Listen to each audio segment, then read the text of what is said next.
webinar. This is Dave, and I'm going to be your webinar guide today. And before we begin, I would like to know if you guys can hear me all right.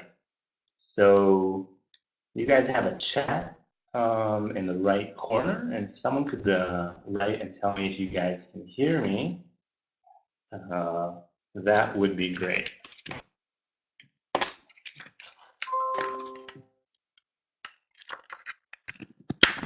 Okay, maybe this might change something here. Can you guys hear me now? Okay, Helena, you're saying you can hear me. I could just get confirmation for one or two more people. Babar, Munir, thank you very much. Okay, great. So now that we've gotten that out of the way, let's get started. So if at any point you guys don't hear me or anything, please let me know.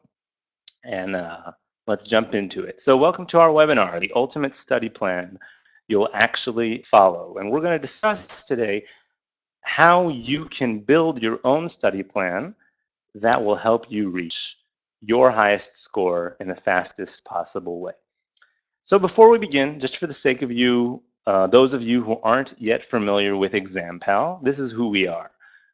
Just for 1 minute, we have developed a unique technology which uses it moves from machine learning to machine teaching. We call this the PALgorithm. And we have over 52,000 students from 156 plus countries. And the PALgorithm uses statistics and wisdom of the crowd from all these students to find what the best way to solve each question is. The best way, by that I mean the best way for you. We're actually measuring what are all the possible solution strategies, which ones are the fastest, and who they are fastest for. And to do that, we use machine learning technology to personalize solutions and questions. We study not only how students think, but also how they solve questions. And that way, we make a learning profile for each student. This means giving students not only easier or harder questions, but ones that match their way of learning, thinking, and solving. And you guys can open a free account at examPAL.com and start watching our GMAT lessons for free, some of them. And if you choose to upgrade your account, you can use our practice system and our PALgorithm technology. And in addition to the course itself, our packages include essay assessments, expert assessments of your progress, private tutors, admissions consultancy, and more. So that's who we are. And now that we've gotten that out of the way, let's jump into talking about us today. So, oh, by the way, one last thing I'll just say on this topic is that for those of you that are interested, at the end of this webinar, we're going to give all webinar attendees a special discount as a token of our appreciation for being with us today. So don't miss out. Hang on till the end for that. Okay, so now let's talk about our study plan and how to build one. Just to clarify, I'm not going to give you just one-size-fits-all study plan because there is no one-size-fits-all study plan for everyone. I'm going to discuss several different general types of study plans and how you can decide which one fits for you. So just before I keep going, just to make sure you guys are still with me, can everybody hear me well? Someone could just verify that for me. Okay, thank you very much, Helena. Good to know. So, how can we decide what our study plan can look like? Thank you also, Sarah. So the first question we have to answer before we answer the very general question of what should my study plan look like is how long should my study plan be? And this question in turn is actually made up of two smaller questions. The first of these is how much should I study in total? How many hours, the absolute number of hours I'm going to sit and devote to studying? And the second question is over how long a period should you spread your study? How many weeks, how many months? So let's answer the first question right now and then present several different answers for the second one throughout this webinar. So let's start with some concrete data. In one of our recent webinars, we had Vineet Chabra, who's one of GMAT's, that's the organization which administers the test, so one of GMAT's senior directors, and he shared the following data with us that's on the screen. Now, there's a lot of stuff going on here, and I'm gonna, you can see on the left the median number of hours of preparation by GMAT score, and you see a pretty clear linear relation between people who score higher and study more hours. Then you see it by geographical location. And then we have data on, in general, how many people study. Now, I want to draw your attention to a sentence in the bottom right corner. Those who score at least 600 study an average of 122 hours. And if we look at the left side, the first thing, then we'll note that the median number of hours, as I mentioned, grows. So it's true that many of the 700 plus scorers are retakers, and they naturally need less time for preparation. So this is probably even, this data is probably, I would say, less extreme or less strong than what the real data probably is, because some of those people that have scored 700 have studied a lot overall. So we've relied on both on this and on our own internal data and experience. And on the basis of this, we've come to the following recommendation. We recommend studying for a total of 100 to 120 hours in total. And add to that another 30 hours if you are a non-native English speaker. We'll talk a little bit about why. But this graph gives us a clue as to why, if you look at different areas in the world and how much people need to study. Now, in general, of course, studying over 100 hours does not guarantee that you will score 600 or more. I mean, if you sit in front of a piece of paper or a computer and you only stare at the question without knowing what to do, obviously you're not going to get anywhere. As in other cases in life, it's the quality of what you do with your time and not just the quantity. So the real question is, what will determine if this amount of time is enough or not? And this is what we're going to discuss at length. So the second, slightly more complicated question is, over how long a period should you spread your studies? Or in other words, how long before you take the exam should you start studying? So as with a lot of complex things, the answer to this question is it depends. The main factor which shapes the answer to it is how much time do you have? Can you devote all your time to studying, or is it something you have to do alongside other things? All things being equal, though, 6 to 8 weeks is the recommended amount of time. The reasons being it's not too short. It gives you enough to both study and breathe a little, so there's no reason to get overly stressed, as you may if you try to prepare in less time. But on the other hand, it's not too long. You won't have enough time to start forgetting the material you learned at the beginning of your studies, or become exhausted from months of putting your life on hold and preparing for the test. So if fitting in 100 to 120 hours is possible for you in this amount of time, and it should be even for working people, then this is what we recommend. This plan, 6 to 8 weeks, which let's round it up to 2 months. So it's perfect for someone who's anything like John Doe, who I'll describe now. So John has the following characteristics. He's a first-time GMAT taker, which means his study plan has to start from scratch. He has to learn everything. He's a native English speaker, meaning he doesn't have to put an emphasis on vocabulary and memorization studies, but he still should make sure to read daily news media in the morning and a novel perhaps at night in order to optimize his reading pace. Plus, he should have enough time to go over all grammatical rules and memorize them. It's something native English speakers tend to neglect, and they pay a price when they do neglect it. Now, John works a 9-to-5 job, meaning his study time will be in the evenings and on the weekend. He can comfortably schedule an hour and a half of study in the evenings, and he can schedule, let's say, 4 to 8 hours perhaps on the weekend, like about half a day or 2 a day of study on the weekend. In terms of material, he doesn't really know what his strengths and weaknesses are just yet till he starts studying, but he does know in general that he's naturally good at quantitative topics, but he's more concerned about the verbal section of the exam. Now, this plan is flexible enough to suit someone who, aside from all these things, has a few constraints during the time-month period.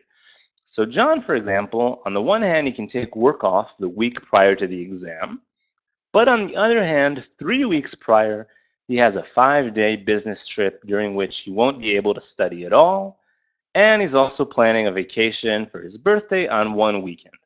Now, the point of all this, of course, is not that this plan is only good for someone with all these very specific constraints, but that it can work for anyone who has some constraints, as long as they're more or less on this level. Which is to say, if about a week out of the 60 days cannot be devoted to study, that's probably okay, and you can still use this plan. If more than a week, perhaps you should think of one of our other plans, which we will discuss later. I just pause for a second to say, I didn't say this in the beginning, if you guys have questions, feel free to write them in the chat. I can't promise I'll have time to get to them as I'm speaking, but I will get to them at the very end of the webinar. For sure. And if I'll have time, I'll try to do it as I'm speaking. Okay. So now that we've discussed John, let's talk about, so as I said, if you're very, very different than John, then perhaps you'll want to use one of our other plans, 1 month or 3 months. But 2 months is our recommended study plan, and it's the one we're going to talk about now. And we're going to talk about it now in detail and then proceed to outline the other ones. Now, obviously, a lot of us aren't going to have exactly 1, 2, or 3 months, but something in between any two options of them. And in this case, you should build a plan that's some combination of the plans we're about to. If you have a month and a half, you should focus now when I'm talking about 2 months, and also later when I'm talking about 1 month, and combine them somehow. But you should be able to round it up. Okay, so if you are retaking the test, everything that follows now applies to you as well. However, before you start the study plan, you should take another day or two to debrief. Okay, analyze your performance up till now and ask yourself, what worked well, what went wrong, and what does this mean you should work on? Did you, say, not know the material well enough? If so, you should go back to the basics and you should relearn them. In the study, you should do that. It's essential to have a firm grasp on the fundamentals. And if you didn't know certain material, there's no way around just going back and studying it. Did you run out of time on the plan? Well, if so, you need to make a detailed plan for the test of how you manage your time. And that's something we can do in the study plan as well. Do you feel like you actually knew the material pretty well and you had enough time, but you just made sort of dumb mistakes? I'll answer this question. This is being recorded, so you guys will be able to have access to it later. So have no fear. However, I think there's something about the live experience, so please do stay with me if you can. Anyway, so if you have silly mistakes, then that means that there's something that you can tackle with practical solutions. You need to think of what can make you not repeat these mistakes, such as, say you just got confused and marked the wrong answer. So it seems like a silly mistake, but if you just adopt a simple technique such as writing them down on your scratch pad, that can help. Other things like remembering to look at each data sufficiency statement separately, crossing out answers one by one, these types of things can help us. Another thing is you might want to order the enhanced score report from the GMAT for a detailed analysis of your performance. So remember, the first rule for retakers is do it all again, but more and better. Improving means doing everything you already did, but better. Don't assume that just because you're doing it again, there are certain topics that you don't need to go over. You may, however, assume that it will take you less time than during your first preparation, assuming that this first preparation was recent. So now, finally, let's talk about a 2-month study plan, what it looks like. So as stated, the operative word here is plan.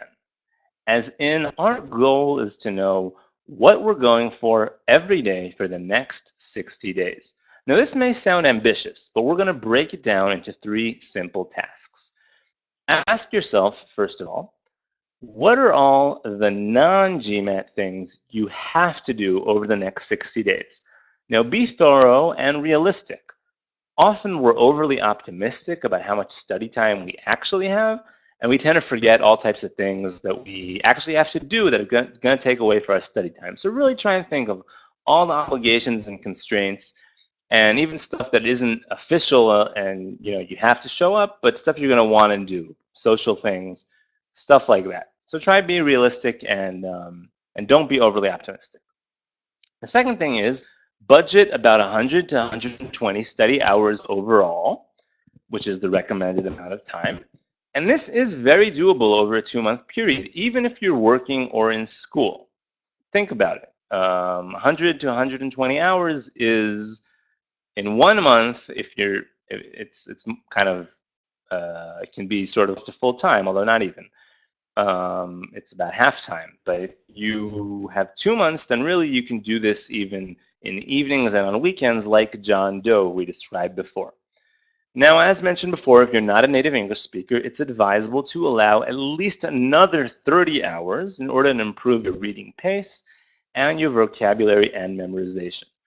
So memorizing grammatical rules probably is going to also take you some more time. And if it's just too much time to fit into 2 months, then consider going for the 90-day plan with all this extra time for memorizing grammatical rules.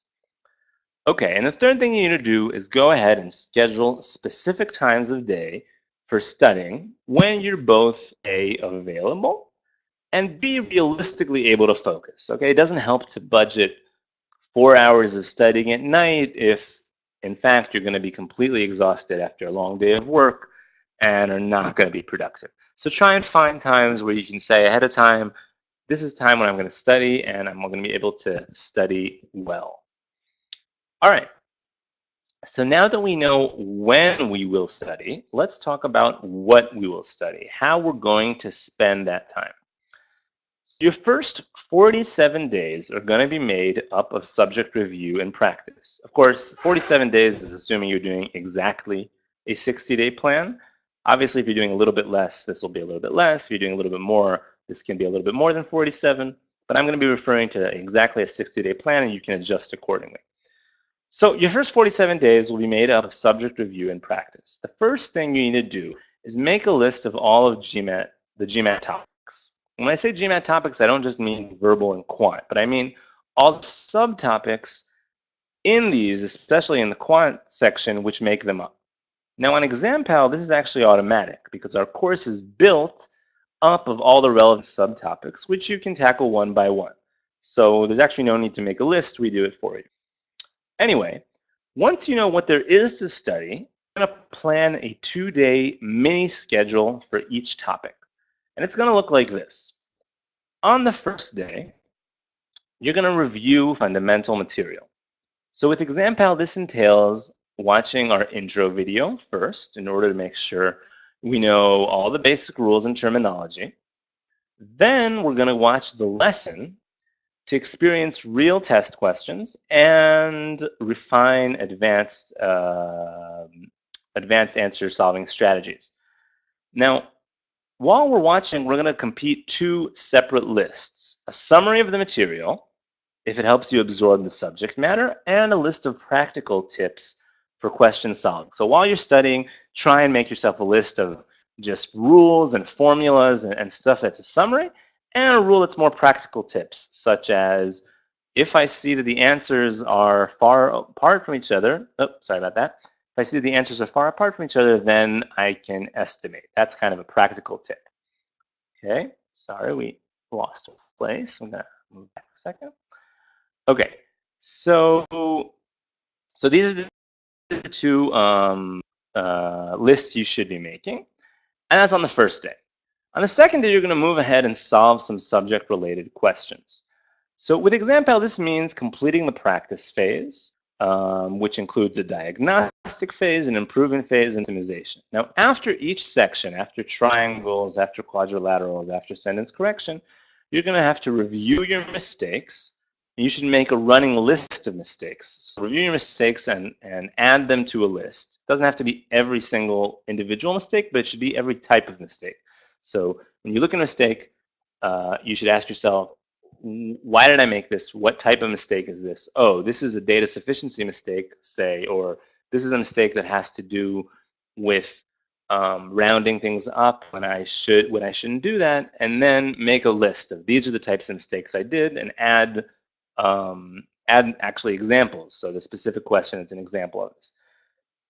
Okay, so you should be continually reviewing this list. And you should also be updating your practical tips list, which we discussed before, based on all of these mistakes and successes. All right, so that's what your 2-day topic mini schedule looks like. For each topic, for each of our subtopics, quadrilaterals, coordinate geometry, and so on, you're going to have this 2-day schedule. And what's left now is to divide your time among the different sections in accordance with your specific situation. So generally, you should plan to hit one topic every 2 days. However, if you have exactly 60 days, you're going to have to fit a few topics into one day. So these obviously should be topics which you find easier. If you have a little bit more than 60 days, you can do literally for each and every topic 2 days. So in addition to this subject review, you're also going to create a daily routine of reading magazine articles, preferably economics magazines, popular science, or light social science, and going over your vocabulary and memorization lists, which in examPAL is taken from our vocabulary and memorization section. If you're a non-native speaker, this part is essential in coping with the verbal section, and you should devote to this part an hour to an hour and a half hours daily of reading and going over these lists. So aside from all of things, during these 47 days, you should also take 1 day off a week. You're going to need it. It's important. So these are the first 47 days, and then after that, days 48, 50, you should leave unscheduled. It doesn't mean that these days are a vacation. It just means when you're building your plan, don't plan anything there, because you never know what might come up during all of these days up till then that's going to make you need to use days. If a topic takes you longer than you thought, that's fine. You're going to have time here to review that material. If you suddenly have some constraint you weren't expecting, something comes up, you'll be able to move what you were planning to study on that day where the constraint comes up to these days. So it's a good few spare days. And then you have the last 10 days. So we're going to discuss these now. And again, on a 60-day plan, these are going to be about the days 51 to 58, say. But no matter how long your plan is, even if it's 65 days or 54 days, what I'm saying is still relevant for the last 10 days. So these last 10 days should be devoted to 2 things. And the first of these is review. So every other day, you're going to want to go over 2 or 3 major topics. Now, this includes, first of all, fundamentally reviewing sections or subject matter that the practice tests have proved to you are problematic. It includes going over your material summary, the goal being to get to a point at which this summary bores you because what's in it is so obvious to you. And if I wake you up in the middle of the night and I ask you about something in it, you'll be able to recite it. And you should be going over your practical tips list. The idea, again, is not only to make sure you remember the tips, but also to check that you, in fact, implement them. So if you wrote a month ago when you started studying, if you wrote, oh, I really should use estimation more and not always feel the need to make a precise calculation always. So going over your practical tips list doesn't just mean to remember this is a rule, but to ask yourself if you're really implementing it, and if not, why and how you can implement it more. And finally, you're going to want to go over your mistakes list. Again, make sure you not only understand the correct answer was in past mistakes, but that you understand your mistake itself, why you did it, and most importantly, that you're confident that you can avoid repeating it And actually better than that, since it's stuff you've written in the past, so hopefully that you already are avoiding repeating it, that you feel that you already have seen questions with a similar sort of obstacle and you have overcome. And again, if not, you have to think, why not? And devote some time to solving these types of questions and working on it. So the second big thing, that was the first big thing you're going to do in the last 10 days. The second big thing is practice tests. So we said every other day you should be reviewing.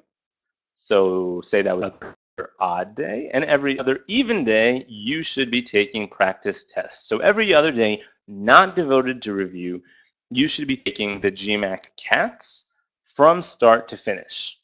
Now, if you can take days off work during these days, so you should do the test at the same time as the GMAT is going to be. So if your GMAT is in the morning, do the test in the morning. And then if you did it in the morning, spend the afternoon reviewing the test. The rest of the day, you're going to be, after you review the test, you're going to use to solve questions which are similar to those that you got wrong, either on examPAL or in the official guide for GMAT. You're going to pick questions. And you're going to figure out how to not repeat similar mistakes again. So these are your last 10 days, almost until the test, because the last day, one day before the test, you get a vacation. You earned it. Take a deep breath and enjoy it. Reach out to some of the people you may have been ignoring for the past 2 months. Tell them you're still alive. But whatever you do, don't party too hard. Get a good night's sleep. Finally, on the day of the test, go and ace it. You are prepared. So let's take just a peek at what John's plan actually looks like a week out of his plan, John, who we described in the beginning. So as you can see, if you're looking here, John does vocabulary in the morning just for half an hour. Then he spends all day at work. Then 3 times a week he goes to the gym. 1 time a week he has time off because he has a social event. He's going to a birthday. But then after these things, he can get study in 4 evenings a week. 1 evening a week he has a social call, and in the evening he reads again, picking up from what he started in the morning. So he studies a total of 3 hours a day on weekdays, and half of that is devoted to verbal study. And he can study another 4 hours or perhaps more on the weekend. But even with all this study, he has enough time both for his job and for all these other pursuits, going to the gym, going to Rachel's birthday, and also taking an entire day off. He's taking Saturday off.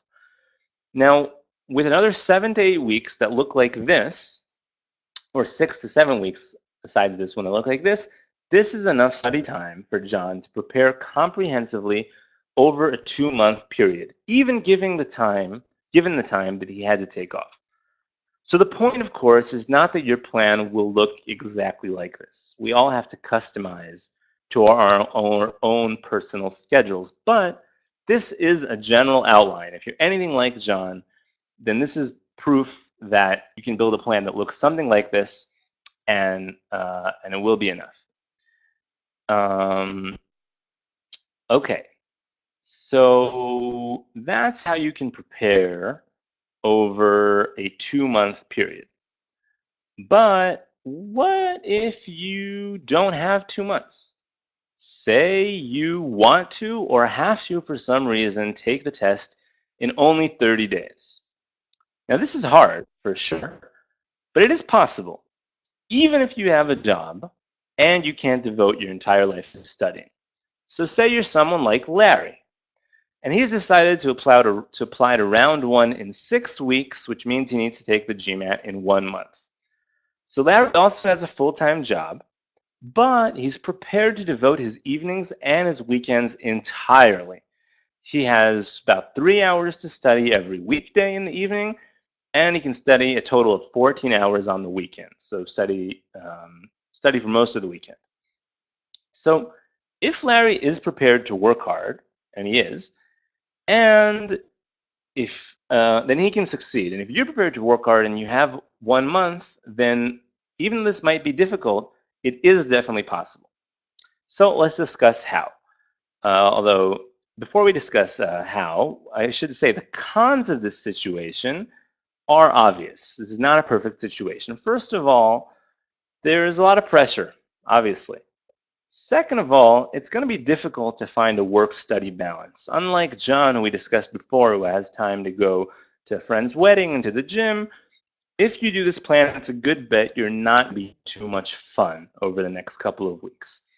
However, not everything is bleak.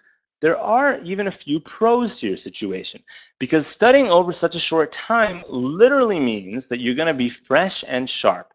You won't have enough time to forget much. People who study over a longer period of time have to start reviewing material at a certain point before they start forgetting, and you're not going to have to do that. Plus, examPAL automatically feeds you questions which incorporate material that you've already done. For example, coordinate geometry questions repeat the principles of triangles, quadrilaterals, circles, and polygons. And what this means is you're constantly revising even as you're learning new material. In each new topic, in examPAL, we incorporate ideas and tools from previous topics. So each progression is also a revision of stuff you've already learned. So this is what you're going to do. Say goodbye to your friends and family. Promise to call them in a month. And let's plan. Okay, so a 30-day plan consists of this daily study. With 30 days to go, you really don't have the luxury of too many days off. Again, though, you do have to be realistic. As we did before, try and think ahead of all the non-GMAT things you're going to have to do over the next month and build a schedule around them. This schedule is for people that are willing to devote a lot of time. It's not for people that don't have any obligations over the next month. Obviously, we all do. So try and be realistic. And it's also advisable to take a day off. Even though you're stressed for time, it still is both feasible to have time to take a day off, and it's important to do so. And since you're working so hard, try and do something really fun when you do take a day off. So how should the plan look? So the first 20 days are going to be devoted to subject review and material. So as you did with the 60-day plan, make a list of all the topics and plan for each topic a mini schedule. Except this time you're going to have to hit about one topic a day, not every 2 days. So if you have exactly 30 days, you're going to have to fit a few topics into one day, more than one topic a day. So these should be topics you find easiest. And if you have a little bit more, then you're going to be able to do exactly one a day. So what's left is dividing your time between different sections in accordance with your situation, your strengths and your weaknesses. So every day, plan to work on a different section, fitting in both a review of fundamental material, during which, of course, as we did before, keep updating a list of material summary, a list of practical tips, and also solving problems. On examPAL, this means doing a practice phase, not forgetting to review and update our lists. Okay? And in addition, even though we're stretched for time, we still should try hard to maintain a daily routine of an hour to hour and a half of reading articles and going over your vocabulary and memorization lists. On examPAL, these are taken from our vocabulary and memorization section. So these are the first 20 days, days 1 to 20. The last 10 days, or most of them, as with the 2-month plan, you're going to do two things. First, on every other day, you're going to review, and now you're going to have to review 2 or 3 topics.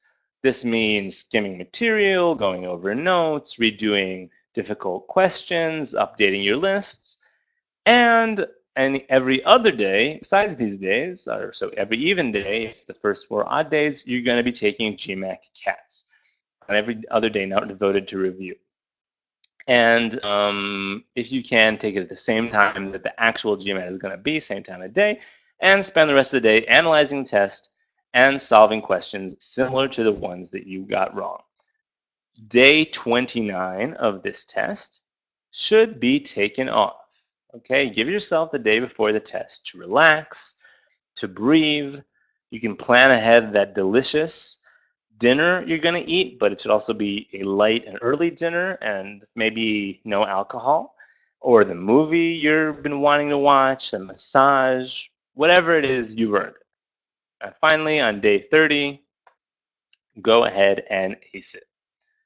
So let's take a look at Larry's plan just to see how this actually works. So even just visually looking at this, you can see it's quite a bit tighter than this, right? Larry goes straight from studying in the morning to work, back to studying, fitting in both a topic review and a practice in the same evening, right? Each day he hits a different topic, triangles, interest, whatever it is, and manages to both do a review and a practice.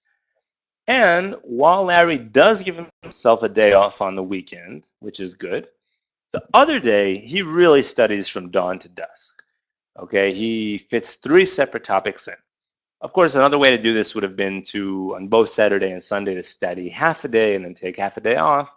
That's already more an individual choice. But the point is, he studies around 14 hours on a weekend, which means he has to work hard, but also can take some time off.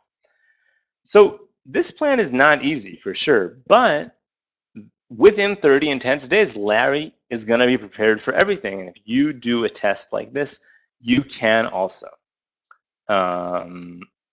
So this has been how you can prepare very, very quickly. Now, what about the other extreme? Okay, what if you have very little time in your daily schedule to devote to study, but on the other hand, you can postpone the test for a bit? Well, in this case, it may make sense to build a 3-month study plan. Now, this plan makes sense for someone who's more like Tammy. Tammy is a first-time test taker, but she has a really busy life. In fact, she feels she can only set aside 2 hours of studying and only 3 times a week during the work week. And she can't take off any work before the test. So she can, however, study significantly more on the weekends, but a month into her plan, she has a big family vacation planned, and a month after that, she has to take an entire week off because she has to prepare a big presentation at work. And this time pressure is what has pushed Tammy to go for a 90-day plan in the first place. And since she's starting from scratch, she's not sure which topics she's better at, and she wants to budget an equal amount of time for all of the subjects. Now, before we describe Tammy's plan and how her plan and how your plan, if you choose to do so, will look, let's reiterate. This plan is meant for those of you who are very, very busy. It is not intended if your goal is simply to study a lot and you think the more time studying, the merrier. The reason is because 3 months is really a long time to study for the GMAT, and in some senses, it's too long. The concern is that by the time you wrap up your studies, you actually will have forgotten a good deal of what you've studied. And at a certain point, studying becomes exhausting and less effective. And for that reason, studying for so long really isn't necessary. Okay, so remember, no matter how long you're studying, for how long a period you're studying, you should aim for 100 to 120 hours. So if you're doing it in 3 months, that means you have 3 months to spread 100 to 120 hours over. And that's barely an hour per day on average. So a 90-day study plan really makes sense only if you have very little time during the day, during the week, to spread your studies out. If it's not the case, then it may make sense for you to delay your studies by a month. Say you want to take the GMAT 3 months from now, but you have more time to study during the week. It might make sense to not even start, to just delay your studies by a month and then start them and do the 60-day plan, which we've already described, since this is the recommended amount of time. Another, though, reason you might want to take the 90-day plan, another relevant scenario is one we've already mentioned. If you're a non-native speaker and you need to brush up on your language skills, your English language skills. If this is the case, what we recommend doing is devoting the first month to improving your language skills, devoting time every day to reading magazine articles, preferably from economics magazines, popular science, or something like that. And following this, begin our 60-day study plan, which we've already discussed. One last note before we dive into the plan itself. If you're going to the 90-day plan, it is a good idea to find someone else who's taking it and make him or her your real-life examPAL. You guys should meet together once or twice a week to study or at least to discuss your progress. And hopefully this will make your studying both more enjoyable and also more efficient, since explaining something to someone else is the best way to understand it. All right, so how to make the most of 90 days. So the general structure of the plan is similar to the structures we've already built, but of course, more spread out, right?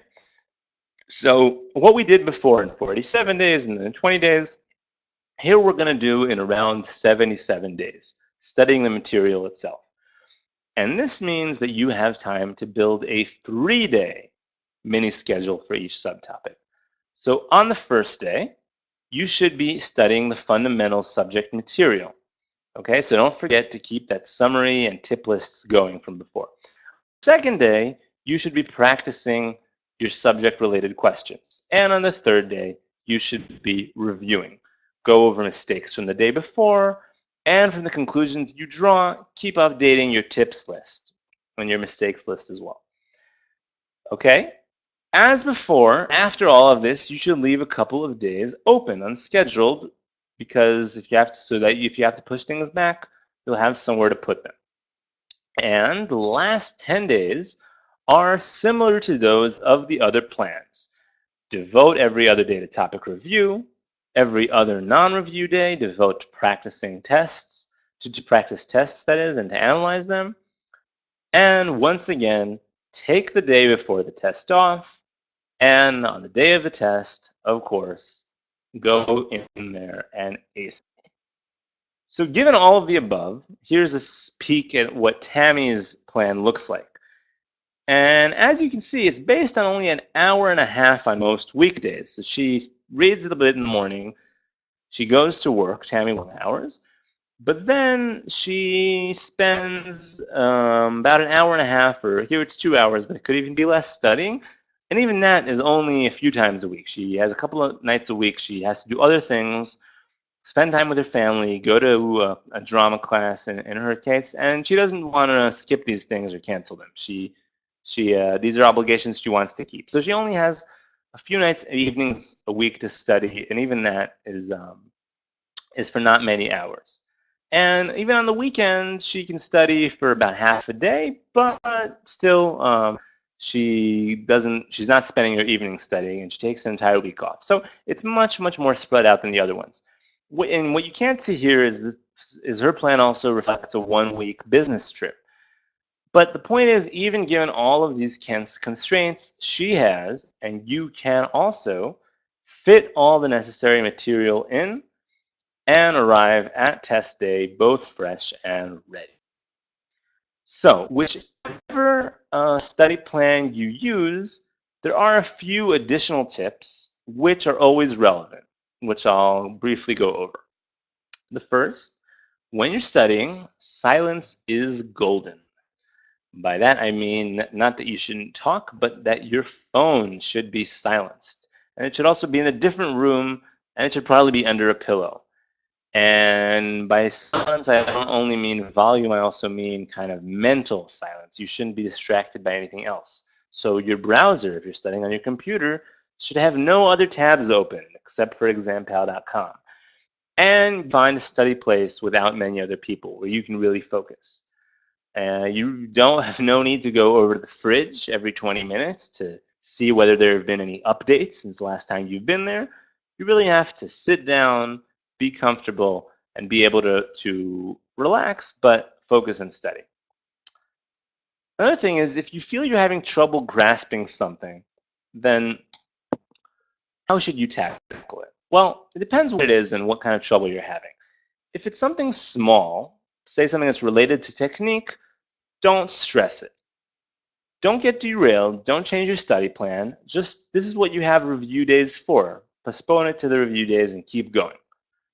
If, though, you feel like you have some kind of fundamental gap in your understanding of some material, you in the middle of studying, you suddenly say to yourself, I really don't understand why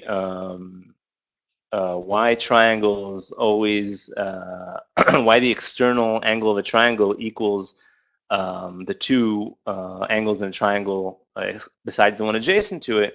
You say, you're not sure why that is? then pause and go back and review your material again. And if you're in general, you're just having time with a topic, it's not something specific, but you're just saying, I really find coordinate geometry tricky, that's fine. Prolong the time devoted to it. Make it a 4-day studying plan.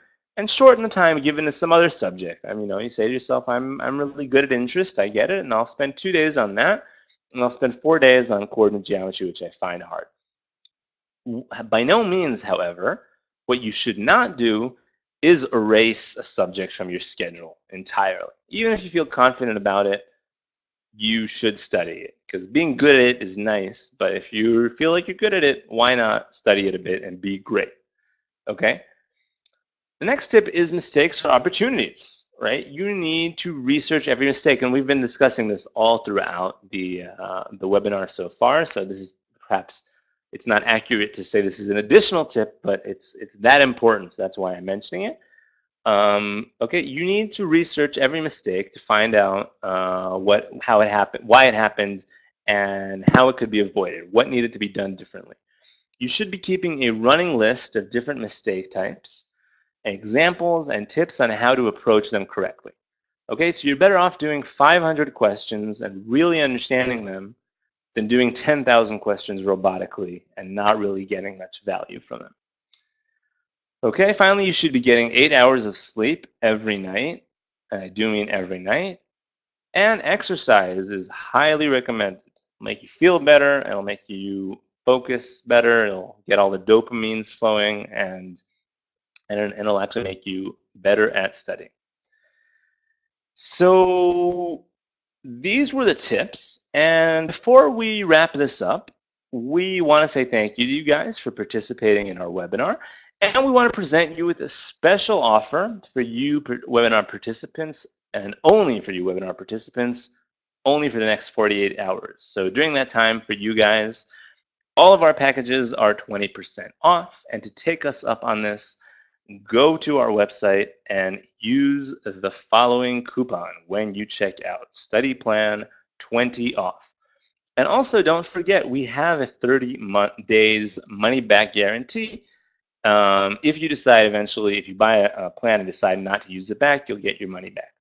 Also keep in mind that if you have already taken the GMAT before, then you're eligible for our success guarantee program, where we guarantee a 70 points improvement. So go check that out. So that's it, guys. This has been a discussion of how to build a study plan. I hope it was helpful, and I hope this helped the way you think of how your weeks and months prior to the GMAT should look.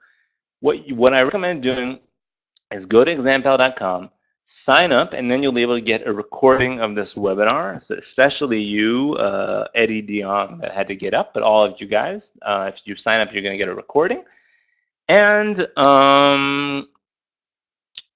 that's really it, guys. So I'm going to stop talking in a minute, but I am going to hang around here. And if you guys have questions, I will answer them in the text. And so hit me with whatever you want, and I hope to see you guys soon on examPAL. So hope this helped. Thank you guys for dropping by, and we'll be in touch.